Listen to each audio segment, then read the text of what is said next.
బలహీనమైన కొమ్మ. ఒకప్పుడు పచ్చగా సుసంపన్నంగా ఉన్న ఒక పెద్ద అడవి మధ్యలో ఒక అద్భుతమైన చెట్టు ఉండేది.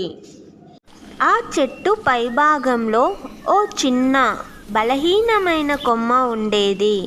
ఆ కొమ్మ తరచుగా ఊగుతూ తనంతట తానుగా బాధపడుతూ ఉండేది.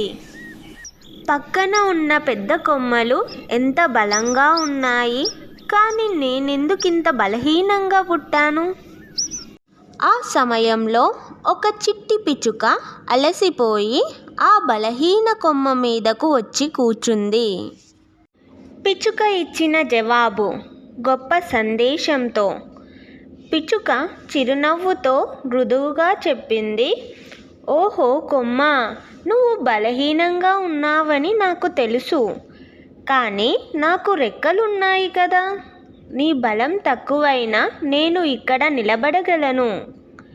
నువ్వు నన్ను పట్టుకోవడానికి ప్రయత్నించాల్సిన అవసరం లేదు. మన ఇద్దరం కలిసి ఉంటే ఏ గాలినైనా జయించవచ్చు. మరొక కథ, తెలివైన తాబేలు.